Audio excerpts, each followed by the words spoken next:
Bonsoir à toutes et à tous.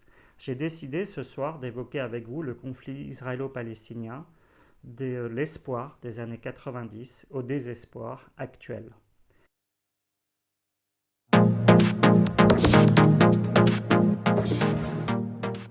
Dans les années 90 s'amorce un processus vertueux qui suppose trois conditions. La première, c'est que les Palestiniens disposent d'un leader incontesté et incontestable, et ils l'ont, en la personne de Yasser Arafat. La seconde condition est que Israël soit dirigé par un gouvernement qui souhaite la paix, parce qu'il a compris que c'est l'intérêt d'Israël, que c'est sa sécurité qui sera mieux garantie et qu'Israël sera enfin mieux intégré dans son environnement régional. Ce gouvernement, nous l'avons dans les années 90, c'est un gouvernement travailliste. La troisième condition, c'est une administration américaine active et respectant une certaine forme de neutralité. Et nous l'avons avec l'administration Clinton, qui est probablement l'une de celles qui aura le plus fait pour parvenir à une solution dans ce conflit israélo-palestinien. Ainsi s'amorce le processus d'Oslo, auquel chacun veut croire, mais qui prendra fin brutalement par l'assassinat d'Yitzhak Rabin par des extrémistes, ces extrémistes mêmes qui dirigent aujourd'hui Israël aux côtés de Benjamin Netanyahou.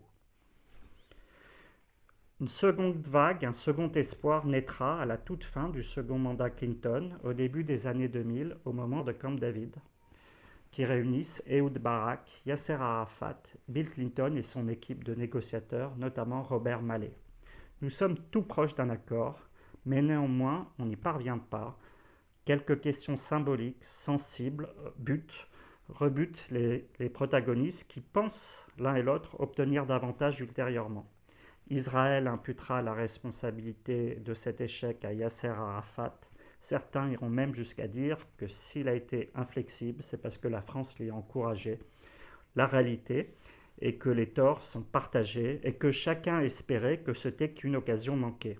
En réalité, c'est la dernière occasion qui s'était présentée.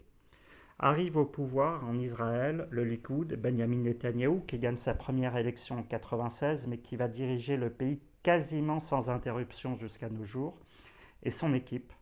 Pour eux, très clairement, l'État palestinien ne doit jamais voir le jour.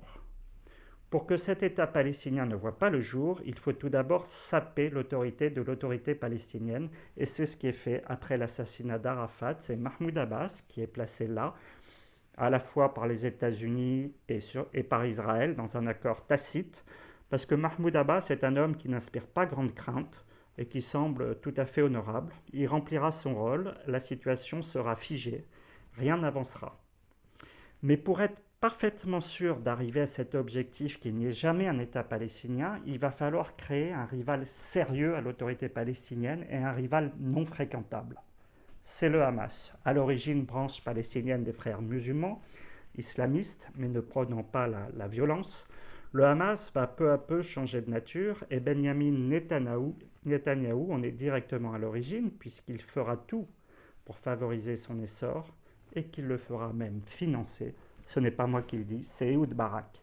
Ainsi, nous avons côté palestinien une autorité palestinienne très affaiblie, très concurrencée par le Hamas qui devient la vitrine qu'Israël veut présenter de la cause palestinienne, et en Israël des gouvernements qui penchent de plus en plus vers la droite jusqu'au gouvernement actuel dirigé par le Likoud, mais aussi des ultra-orthodoxes, des racistes, des suprémacistes et des messianistes qui sont loin de faire honneur au père fondateur de l'État d'Israël. Le 7 octobre, c'est ce pacte tacite qui vole en éclats. En effet, pour des raisons qu'il appartiendra aux historiens de déterminer, le Hamas, durant cette journée meurtrière, commet des actes terroristes qui seront le prétexte à Benjamin Netanyahou, saisi par Benjamin Netanyahou, pour répliquer d'une manière totalement disproportionnée, non conforme au droit international, non conforme à la loi du talion qui prône des représailles proportionnées, nous conforme même à la Torah. C'est un déluge de feu qui s'abattra sur Gaza, qui visera essentiellement les civils, et à ce jour, Yahya Sinwar, qui est considéré comme le principal artisan du 7 octobre, n'a toujours pas été capturé. Ce même Yahya Sinwar, avec lequel Benjamin Netanyahou échangeait de SMS pour maintenir une situation stable, équilibrée dans laquelle rien ne se passait. Le 7 octobre, il est clair que l'acte du Hamas a remis la question israélo-palestinienne au cœur des débats. Mais à quel prix? Comme l'a si bien dit récemment l'historien Vincent Lemire, le pacte tacite a volé en éclats, mais ce qui se passe actuellement dans la bande de Gaza sert bien entendu le gouvernement extrémiste de Netanyahou, mais aussi le Hamas. J'aurai l'occasion d'y revenir très prochainement.